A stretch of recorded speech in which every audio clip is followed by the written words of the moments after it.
I decided to do a talk on the sacraments, and so I'm going to do a general talk on sacramental theology, but in particular, I want to speak about infant baptism as a extension of this. So let us start with first, what is a sacrament? We all know it's the mysteries, right? We know what we receive are called sacraments, but what is that, like a theological definition? And we've kind of inherited the common understanding of sacrament, and it's common even within like the Western Roman Catholic world. But it says it's an outward and visible part of religion. It consists of various ceremonies, words, and symbolisms, producing an invisible action by the Holy Spirit that confers grace on the individual. Importantly, all sacraments were instituted by Christ for the salvation of the believer. Orthodox Christians frequently speak of 7 sacraments, but God's grace is not limited to these 7, though. Those are the main 7, but everything is sacrament. When we bless water, it's a sacrament. Every ritual action with the calling down of the grace of the Holy Spirit is a sacrament, okay? And so it's a visible participation in an invisible grace that we don't see. And when we say grace, we mean the actual energy of God, the presence of God. We understand that God, it's not some overarching blessing that God has given us. Sometimes in the Protestant world, we say, by the grace of God. It's like some blessing. When we say grace, we actually mean the energy of God, His actual power. So when we participate in the energy, the grace of God, we participate in God. It's truly, truly God, okay? It's a distinction in our Orthodox theology. Truly, truly God, okay? So that's what a sacrament is. And sacraments, we have this invisible action happening in a visible rite. And when to participate in sacraments, there's kind of have to be a belief in what's going on. It doesn't change what's going on. It truly is God's grace. So let's take let's just take the sacrament of communion, the Holy Eucharist, for example. The priest, by the power of the Holy Spirit, the gifts are consecrated, transformed invisibly, mystically, from bread and wine into the body and blood of Christ, okay? So to us, we see the ceremony, but of course there's a thing happening here. Something is being transformed and changed. That's happening. And then we take that and we participate in it by its reception. So we receive that. There's grace in these things. That's truly God. But it can have no effect on us or even have a negative effect on us by our belief. Okay? So if we don't believe in it, much like Christ said in this gospel today to the blind man, do you believe I can do this? Do you believe it? We have to have a sense of belief in what's going on for it to affect us. It's nonetheless still there. Even if we don't believe, do we say, well, it's not acting on us? No, it's because we're rejecting it through our lack of belief, lack of faith. So there's always this for the sacraments, we have the ritual and we have the grace of God, and then we have to have faith with it. They come together. They're not separated. This is an important point because of the extension I want to talk about with infant baptism. All of us here have been members of the church, so I'm sure we've all been to an infant baptism. We all know this is what we do. We baptize our babies, right? And often we want to do it. We celebrate it. It becomes like not only a ritual of imparting of the grace, but it becomes like a kind of a step of life in our Orthodox world, right? We brought the baby, and now we're going to throw a party, and we're going to celebrate that he's a member of the church. What happens at the baptism is the grace of the Holy Spirit, and we remember the Holy Spirit came down upon the apostles at their baptism on Pentecost, in tongues of fire. We see that it's fire. The Holy Spirit comes as fire. And so that fire is implanted into individuals, both adults and babies, when they're baptized as a seed.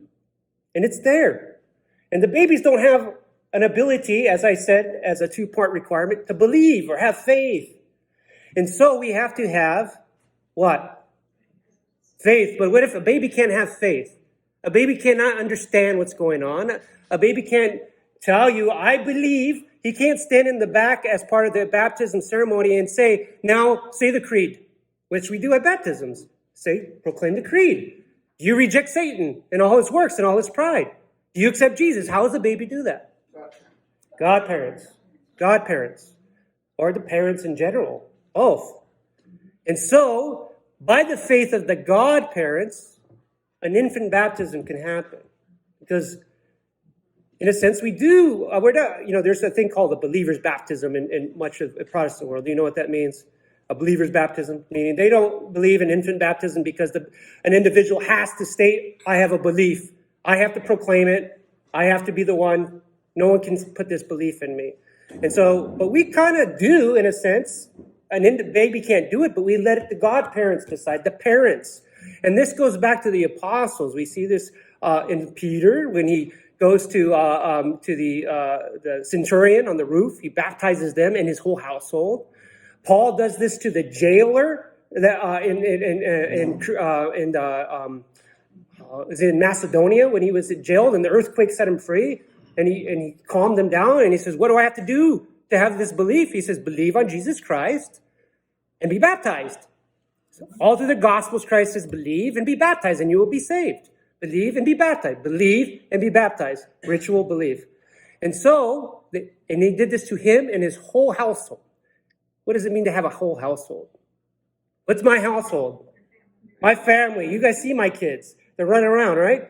I have a household and they're kids and they believed and the whole household was baptized. And so it's we okay with children. We are okay with babies being baptized, but it has to be on the parents initially and then as the church developed, godparents, okay? So we got to have belief.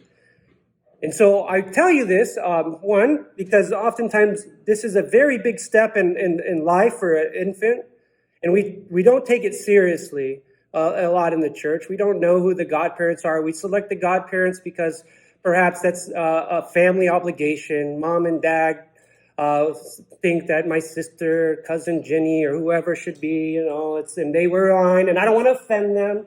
Listen, it's not about offending anyone. A godparent is the one who has the faith, has the strength, the belief.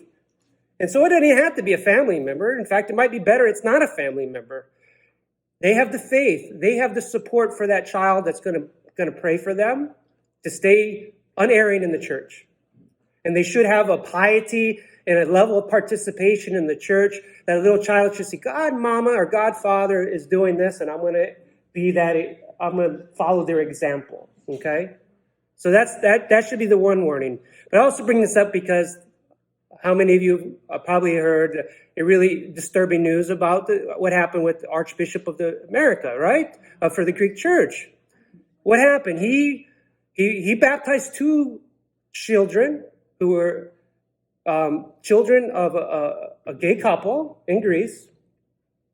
And they were surrogate children, of course, so which is another ethical and moral thing that we could discuss at another time that the church doesn't condone. Nevertheless, so he baptized the children. And so a lot of people are upset about this situation. And we could say that this it was probably done for a reason to make a statement politically if we know the Archbishop's history. And I'm not trying to malign the man. It's just he's not afraid of what he does. He does what he does. And he's proud of what he does. And he justifies it, usually under the guise of love. And this is where I want to talk about this understanding of the sacrament for infant baptism, and then we can open it up for discussion on this topic. A lot of the people are upset about the optics of the gay thing, okay? A lot of people are upset, and they're rightly scandalized. I'm not upset about it, even though I disagree with it, and that wasn't the bigger issue. That's a side issue. They want to say, but here's what I hear. Here's what I hear, and this is what I want you guys to press upon you. It's not the child's fault. It's not the child's fault, so we shouldn't, it's not their sin. So why should we penalize the children? This is what is going through. And we actually have some of the Greek Orthodox diocese theologians trying to justify this in the name of love, right?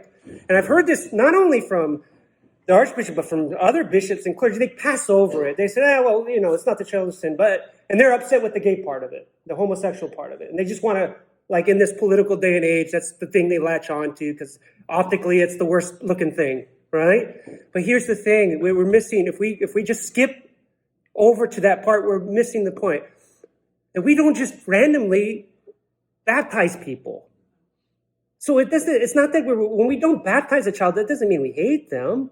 We don't have this Roman Catholic understanding of it used to be, and I think I'm vague on what they believe now because it's ever changing, but this idea of limbo, where it's an Augustinian view that, the children that die before they're baptized cannot go to heaven. They're kind of in a state where, there's nothing. And we kind of say this too in Orthodoxy. We don't say that an unbaptized child is going to hell, and we don't say that an unbaptized child is going to heaven. We say we leave that up to the mercy of God. It's different than saying that absolutely not going to heaven. Do you see the distinction, the difference? So it's not a punishment on the child. I'll go out on a limb, and I'll be called a heretic if some people want. I will say that God's mercy will save a young, innocent child who was unbaptized.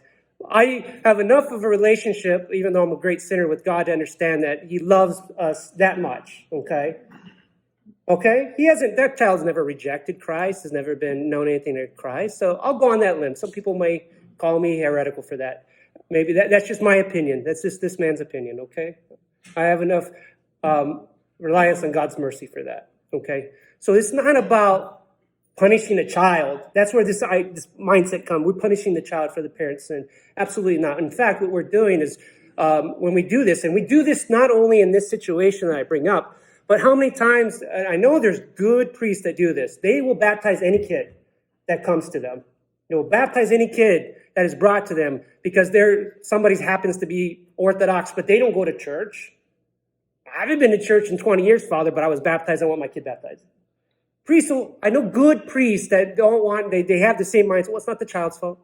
Maybe if I do this, maybe one day they'll come back to the faith or, that with a glimpse. And I think it's wrong too. Even though I'm not going to, I understand why a good priest would do this because he too has a soft heart. But this is what gets us to this problem because we've done that so many often and become such a regular practice that we get to this situation where we can say, why can't we baptize these surrogate kids born of a surrogacy that happen to be Greek Orthodox background that are not faithful to the church whatsoever in any of their way of living at all? Well, it's not the child's fault. We just baptize kids. See, we have to be careful. We have to know that we have to have a belief in what's going on. The Holy Spirit comes and dwells into us when we're baptized. And a seed is placed in us, and it's on fire. And it's just a baby seed, like a mustard seed. And it has to be developed in order to affect us, to make us holy, to sanctify us. It's a sanctifying thing that happens, but it's just a seed. And if we baptize and we send the kids out to have no nourishment, what happens if you plant a seed in the ground, in barren ground, you never water it? You never feed it. It never has sunlight. It's in bad ground. It never will bear fruit. So what are we doing when we baptize children that we know they're just going to go and the fire is going to be extinguished? It makes no sense. Any questions on what I'm trying to get to, aside from the bad optics of what the Archbishop did? Okay? We have to understand our faith enough, our sacramental theology, to know that without a faith, the grace that is certainly present will not help us. I've always said this, that God will not do anything that we don't want Him to do. We can just go through the motions and live our faith like, okay, I'm a good member of the church, but never mean it. Never mean it. You think that the Holy Spirit's going to act upon us? Because what we're saying to God is, I'm here, but I really don't want any change. And God will not change us unless we open the door.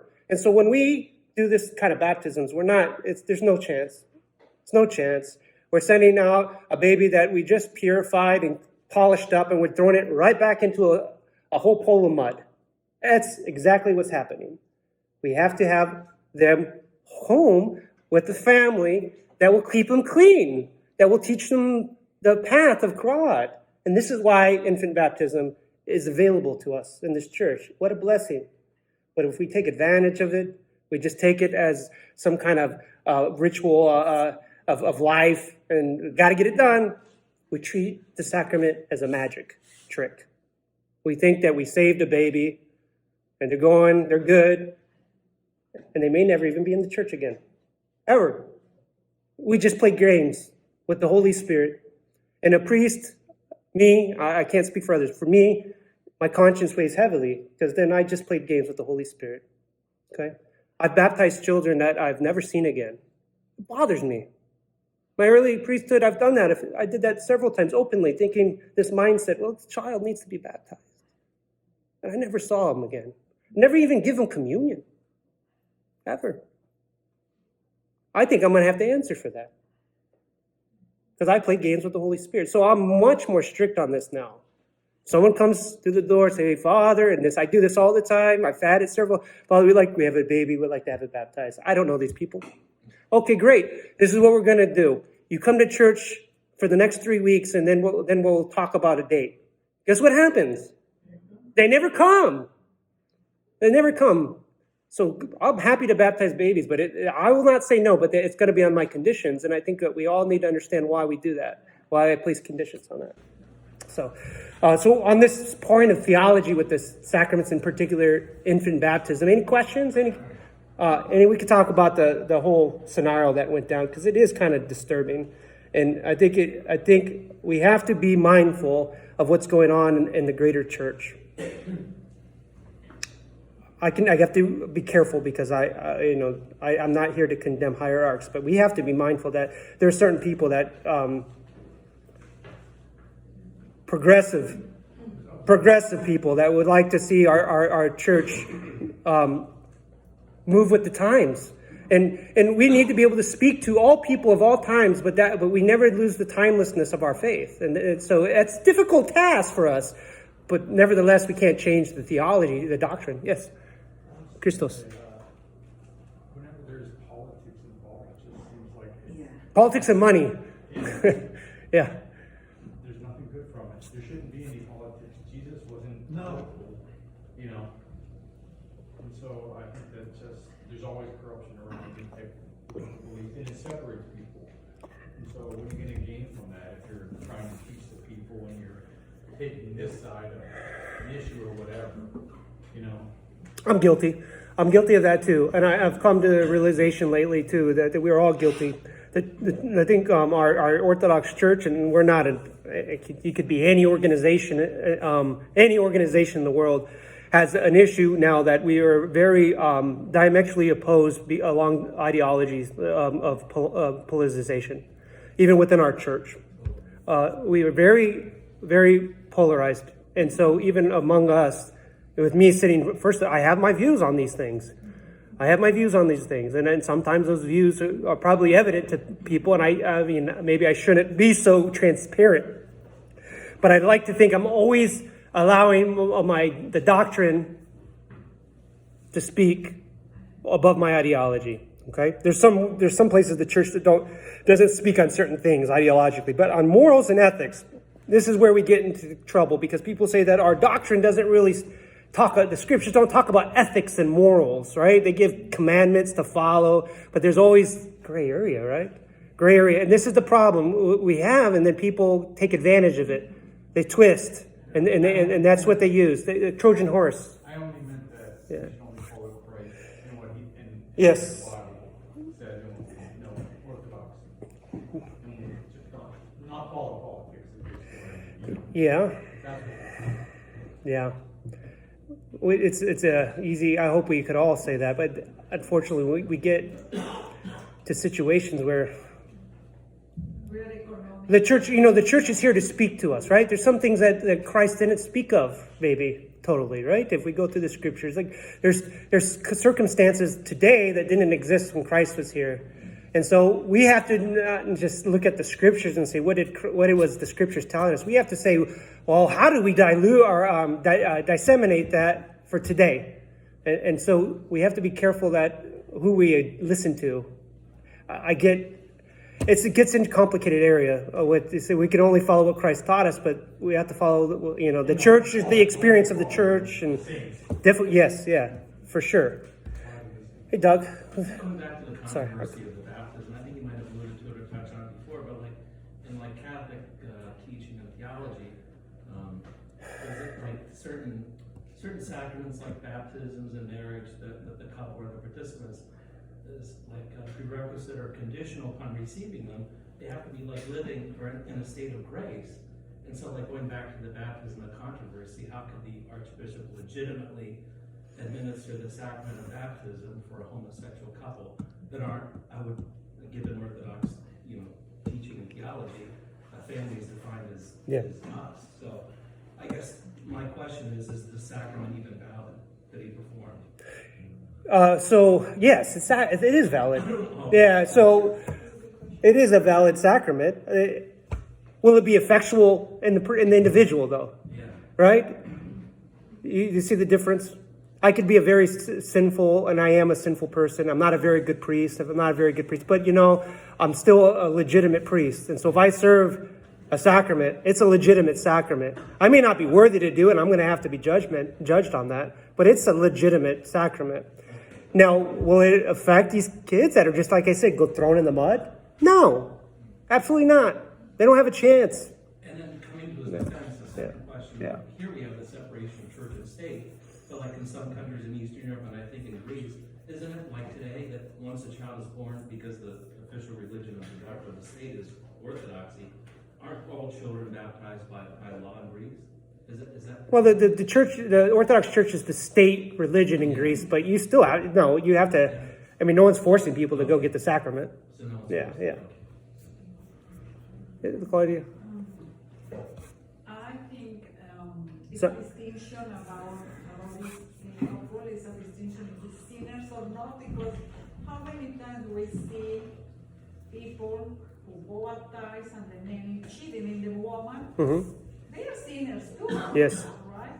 But I don't think that is the problem. That I see as a problem is when a hierarch in that level present himself, he's making a statement and acceptance. Mm-hmm.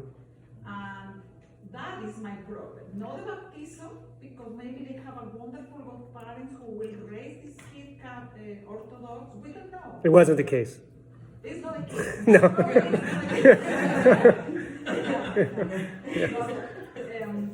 But what I see is the statement. Mm-hmm. And we are breaking what God says about the family. Mm-hmm. Then that was who disturbed me. Not the baptism. Yeah. It has a lot of questions around. But and not the sin, because I think maybe God see the same a liar, a cheater. Okay. Yes. We don't know. Yeah. We don't know. It's a sin anyway. You bring to the point where I had a problem with a lot of the commentary on it, because like you skip over the fact. I don't mind the baptism part as much. The optic part. It's what a lot of people. I'm the opposite actually, because the sacrament part is what we have to hold and preserve more. The optic part, we're going to have bad hierarchs, we're going to have bad clergy, we're going to have people make bad statements about the faith, misspeak about the faith all the time. I think the church can get past that, but when we allow bad practices to creep in, that's hard to get out. And so you're right that maybe there's other parents and godparents that bring children that are just as sinful. True. I think the difference is that these guys are obviously holding it in the church teachings openly against it. And then we say, oh, that's okay. There might be people that are sinful, but they may be confessing, working through it. It could have been an adulterer that is confessed, trying to work. We don't know that. It could be any of that. But these guys have not said, I'm walking away from a lifestyle that the church has said is evil. No, they didn't say that, right? Not at all. No, the church says, we'll bless your children and we'll send you back into that lifestyle. So you see the difference? Yeah. So you're right. We're all sinful, and we all should be, when we come to church, feel that and know that. But there's a difference between being a sinner and trying to work through it, and being a sinner and being proud of it. Yeah. And saying, this is who I am, and the church has got to accept it. Yeah, okay. Anna. So, one of the articles that I read on this topic, because I did read up a little bit on it, and because it bothered me, stated that so for a bishop to do a sacrament, or to participate in a sacrament, or to have a sacrament outside of his jurisdiction, he should have that local bishop's permission. Mm-hmm. And apparently the letter that he wrote did not give the details. Mm-hmm. He just said, "Can I do a baptism in your church?" Yes, And it was okay. that's what happened. So in the past, we had ecumenical councils that would call out situations like this, wouldn't it, and that would handle it. Is the parochial synod now the way that they do things like that, where they discuss such issues, where, like, shouldn't this be elevated and discussed? So the Church of Greece did talk about it. I think they just had a synod. The Church of Greece, because that happened in their jurisdiction, did speak about this, and they condemned it. A lot of the bishops condemned it. Again, they condemned the whole situation more on, well, one, he kind of was very ambiguous of what he was doing and kind of was deceitful in a way. Yes. They condemned that, and they condemned the whole optics. But my personal issue, and I want you to be with me on this, because we have to make it, is that no one really speaks of the children's baptism. They just default like, oh, that's just what we do. And we don't just do that. No. This is the problem. We have to break it. We have to break this cycle of just random, or just baptizing babies without the proper situation and the support and the belief of the family and a support network around it. So yeah, they did. The Church of Greece did. The ecumenical patriarch, I haven't heard a word. I haven't heard a word from anywhere from there. So Yeah. how can we say we shouldn't do this, but then just allow it? You know, like, we shouldn't baptize, and yeah, he shouldn't have done that, but let him just continue in his job. Yeah, we need to speak about it. The church does need to speak about it. Absolutely needs to speak about it. I don't know. I'm just one priest who probably going to get in trouble if I put this on the internet, but I don't care. The church did speak about it. Yeah, yeah. They did. Which one? The Church of Greece, or? Yes. Yeah, I realize they did, and they condemned it, but the reason they condemned it is different than what I'm trying to get to. Because the Church of Greece is guilty of. Yeah, So yeah. At the same time, you can't Yeah. have, like, you let, Yeah, if you have family in Greece, you know it's just like a Yeah. cultural thing. Right, I understand. You don't go to church. So once you allow that to happen, and you allow people who aren't married to baptize kids, and Yeah. you just, how strongly of a statement can you Yes. have to focus on the optics, because you've been allowing this to go on in your church for so long. Yes. Godparents that aren't, either. this is my whole point. Yeah. Yeah, this is my whole point, that it's not just the gay thing. It's the overall, the way we approach infant baptism is completely, a lot in most churches, we have to stop what we're doing. We need to. And most of the bishops read it, they just assume that, no, we got to baptize the babies. Yeah. Regardless, and that's not true. We don't have to. We don't randomly, indiscriminately go baptize babies all around the world thinking, well, if we don't, they're going to hell. Why don't we do that? Because there's no faith, right? We know that they have to have faith in a family to support it, or else it makes no sense to do that. But that's why we don't do that. But the way we're doing it, that's exactly what we're doing. Just in the name of somebody used to be Orthodox. Or my great Yaya was Orthodox. Or even though I haven't been in church my whole life, I was baptized Orthodox. I'm 40, I have a baby, I should get that done. It's hypocrisy, right? I should go and baptize every neighborhood kid here. Shouldn't I? If I was loving, that's what they would say. It's because out of love we do this. If I'm loving, shouldn't I just go and baptize these kids regardless what the parents say? No, we don't do that. But I'm making a point. That's the whole point, That's what they would do. When we say we got to baptize them, that's what we do. That's the same thing. That would be doing the same thing. You have to do right. You can't just be pleasing people. You have to do right. Yeah. Even if it hurts. Yeah. You have to do right. That's 2 words. Do right. Come on. We're Orthodox. We have to be top shelf class A. We're not. Here's how things get twisted, George. What? To do right, people say they think they're doing right by baptizing the kids. You got to understand, that's the whole stick. They're going to tell you you're unloving for not baptizing the children, because that's the right thing to do. See, and what I'm saying is, no, that the right thing to do is to make sure the baptism is done properly, with a way that these kids will be grown up in the faith, so that seed will flourish. Otherwise, we're playing magic. So here's what it is. What's right? That's what we're trying to discuss here. What is right? What's your comment there, Fotini? Can you speak on a scenario of maybe somebody that has converted but their spouse has not? Uh-huh. They have a child and they want to get that baby baptized, Mm-hmm. but the father is a different religion or something. What's your thoughts? So usually, me personally, in this experience, I'd say the father doesn't have to be Baptist, it doesn't have to be Orthodox, but do the assent to it. And if they don't, then we can have a discussion. It happened all the time during Soviet Russia, and probably during the other persecutions of the church, where grandparents brought the babies to be baptized. And so that we do kind of get into a sticky situation, but we still had somebody of faith bringing the child. And, that would make me I would hesitate. I would get a blessing from a bishop, but it can be done. But it was done all through the Soviet yoke. It had all the time. Grandma took that kid and got it baptized. But grandma was of faith. It still had the example. Was praying for that kid and in their own way teaching them what it meant to be Orthodox. And that's why we in Russia, even though they're still relatively atheistic church, the church has still flourished since after 80 years of no religion. The church has still grown there because there was these seeds of people still keeping the hope alive. So there was individuals. Here in this case, there was no individual, really. The godparents were not. It was a show. Yeah, it was on a show. Yeah, it's a possibility. Yeah. Both parents don't have to be Orthodox. No. Why not? Orthodox, that's all we got. That's the truth. You can't associate with people that are non-Orthodox. You can't take advice from them. They don't know what.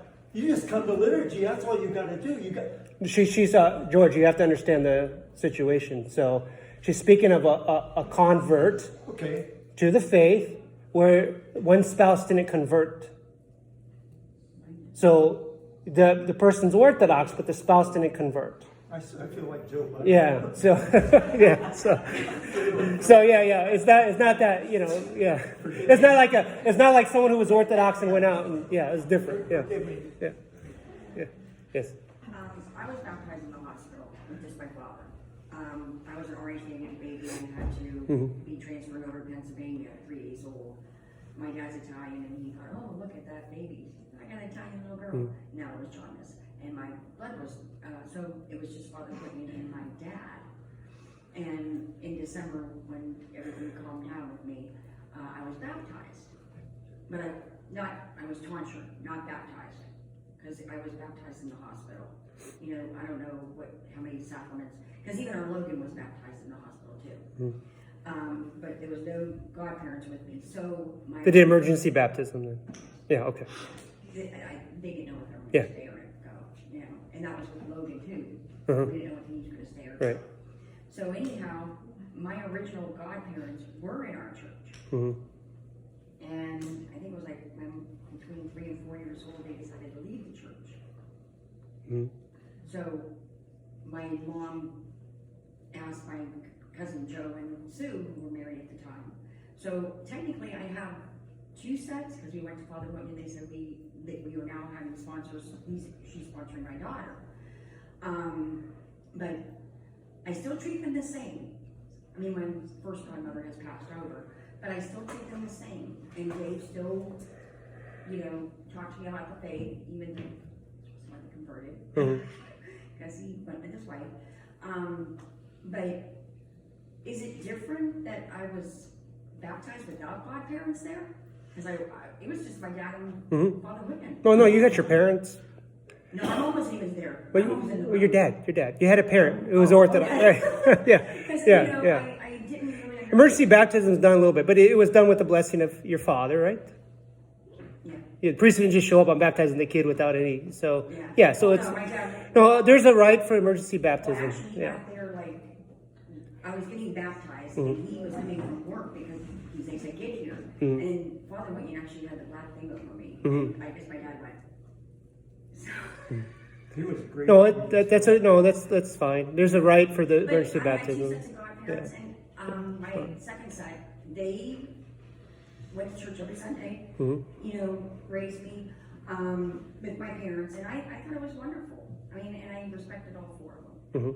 So, Well, you can respect them, but you can't follow their faith if they've left, right? They wanted to stay, but Yeah, I yeah. didn't want to say that real loud, Yeah. but, you know, and I'm still in contact with them. Yeah, I've got respect for a lot of people outside the church, but that doesn't mean I hold their belief. Yeah. Yeah, Yeah, but I'm just yeah, saying. yeah. I just wanted to say a comment, a short comment. In my church in Rhode Island, we don't see here a lot because here you see the grandparents, but most of the family move to the state. Mhm.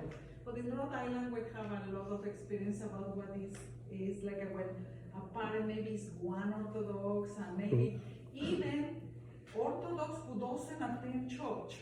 Okay, then we saw. I was so like it was a beautiful thing to see a lot of grandparents going every Sunday picking up the kids, or godparents going to the house of the kids, picking them up and bring them to church every Sunday. You didn't see the parents, or you didn't see the mother, you didn't see the father, but the godparents and the grandparents was making sure that these kids grow into the faith. Every class, everything, they were there. It's the first time and I noticed that, and I think really what the father said, you really need to support somebody who is helping you to raise the kids Orthodox. You cannot do it alone. They need the example. Yeah. Many of you know I grew up Roman Catholic, and I went to Sunday school religiously. I was an altar server. I went through all the catechisms, but in all that time, my parents were not faithful to the church. They did not go to church. They dropped me off at church and left me. And so guess what happened in high school? You know, I think I had a soft heart for God even in my youth, but guess what happens? You see that it's not a real thing in your family. You don't have an example. First opportunity I got, I was like, okay, does it really mean anything?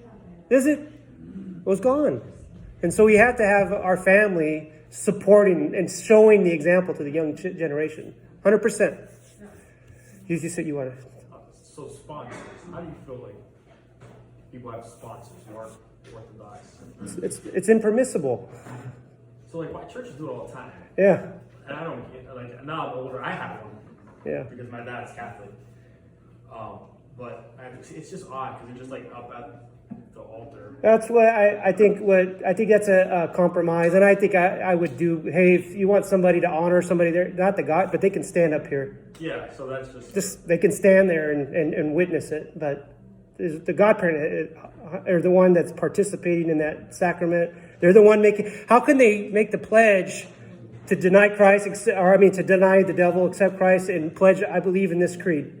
I believe in one God, Father. And how can they do that if they're not Orthodox? So let them stand there and look pretty, but they're not godparents in the sense of the word. But they can be supportive, I guess. Yeah, that's how I feel. has that always been a thing in the church, or is that like an American? It's 100% says reason why we feel some people feel pressured to pick somebody, this person, because you don't want to offend anyone. That's what it comes down to. And this is not about offending anyone. This is about the salvation of my child. I want them to flourish in the church. And so they needed the most pious, dedicated member to give them that example. Hopefully better than even the parent. Right? Because the parent needs the support. That's the whole thing. Maybe the parent just needs the help too. Right? Did I say something bad, Anna? No. Oh, okay. Can you elaborate a little bit on emergency baptism? Like, Uh-huh. what if the priest can't get there and can't make it in time for things So like that? a layman can do an emergency baptism. Okay. Yeah. So even a lay person can do an emergency baptism. And there's a set of prayers, and you can just pour water in the name of the Trinity. And that is baptizing the child. Now, if the child is, we do this on the case of death, right? Impending death. If the child is then, and it could be an adult that got emergency baptized.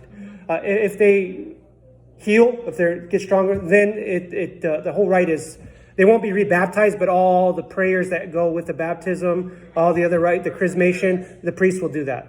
Yeah. That's what Yeah. I was locating myself. So yeah, even so, in that's the only case. Now we can't, we don't, A layman can't be baptized in the church. Hey, Father, I got a baptism this weekend. Can I use the font? Yeah. It's in case of an impending death, okay. Yeah. Don't take my job yet. Yeah. Yeah. My case, Yeah. I have a grandson that is Catholic Roman, so the parents never attend to the Catholic Roman Church. And I was not really allowed to bring to church. I continue feeling this as something that I will give count to the Lord when I arrive there. And I went to become Orthodox more because it was difficult that they become Catholic Roman, but Orthodoxy, I don't know how in Mexico. Right? Then in that case, what is my obligation? He's 25 years old. He's your nephew? He's my nephew. Well, tell him about Orthodoxy. I Yeah. him, I mean, you may not have an Orthodox church in Mexico, but knowing Oaxaca when he yeah. But if his heart is converted, I know there's churches in Mexico City. I know it's a good. Yeah. You know how many people have traveled and traversed this earth to find the true church. So just teach them, tell them about it. Okay. I don't think you have to stress about his salvation in the sense that he's in a different circumstance, and God is merciful, and he's gonna take care of people that may be in a difficult place where they can't even get to an Orthodox church in the background. God is very merciful, guys. He is very merciful. We should all live the church and preach it and teach it and hope everyone comes to the fullness of the Orthodox faith. But don't ever get it twisted that God is gonna punish everybody who's never heard of the Orthodox Church. And there's a lot of people out there that never heard of the Orthodox Church. The world's going to hell. Yeah. It is. So let's just be faithful to our faith and be an example first and foremost. The world's going to hell. It is. Yeah. They are. Well, If you're not Orthodox, forget it. that's not our teaching, though, George. Yeah, it's not our teaching. You don't put yourself in Christ's seat, in judgment seat, right?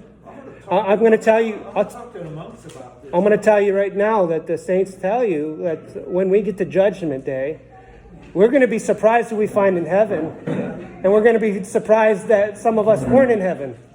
Yeah, it really is. So you need to proclaim orthodoxy, like you do, very strongly. Go, yeah. But don't push judgment on anyone else. Honestly, if you can work on that, George, then that's where your salvation comes. Okay? Yeah. Work on. Can I just save myself? Don't worry about the rest of the world. Can I keep myself out of hell? Yeah. That's what I'm working on. We have to be concerned about it. Again, well, that's why we preach it and teach orthodoxy. We have nothing else to do. Yeah. Our only purpose is to spread our faith. Yeah. Truly. You're right, George. Top shelf class A. We can't be we're a bunch of cowards. We are. We don't really we're judging. Yeah. Top shelf. Come on. You'd be a good Baptist preacher. George. We get you, George. You're right. You're not wrong. You're right. We all are kind of left up, but here's the thing though. Jesus meets all of us where we are today, right? And he wants to take us forward. Okay? He wants to transform us, but he has to meet us where we're at, and he will meet us. And so we have to, like you and I, we have to meet people where they're at. We can't say, hey buddy, you're going to hell. We have to go and, hey, let me show you the way. Hand him and give him a hand. Okay, that's the difference between what you're saying and what I'm trying to express to you. Okay, George? Can you do that? Can you think of it that way? All right, guys, we're all done. Oh, one more. How about our participation as far as observers? Say there's a gay or lesbian couple that wants to be baptized. Priest doesn't do due diligence or doesn't know what we know. How would we approach that? Well, I would ask the priest if he knows. I think it would be upon your duty to ask the priest, do you know the situation? Can I explain that to you? And if the priest is knows and doesn't care, then you can't be a witness to that if your conscience is going to scream at you, Tosi. If he still does it? Don't be a party to it. Yeah, don't be a party to it. But like to that, or to that church, or to that, like, To that, to that church, to that, and if you know the priest is doing that, I wouldn't know why you would want to be, are you Orthodox or you're not? Yeah. We claim that we're gonna, we all fail to live up to our faith. We all fail, but but at least let's not knowingly just skirt our faith. That's my advice to you. If I was in your situation, I wouldn't have nothing to do with it. And if the priest is, you can give the benefit of the doubt. I try to, we should all give the benefit of the doubt to people. Maybe they know something I don't. But if it's something that's big, and they know, yeah, But if you know, you are coming to say, because you know this omission of sin. Yes, this is the thing that this is a sin that hardly ever gets confessed in confession. When we're almost a party to sin, right? We just watch it happen. I didn't do it, but I saw someone do it, and I didn't say, hey, maybe stop. No, I just said, do you, and I'll watch you. That's a big sin on our end, yeah. So that's my advice. That's personally me. You gotta make that choice on your own. Okay. All right. Let's pray. Thank you, everyone.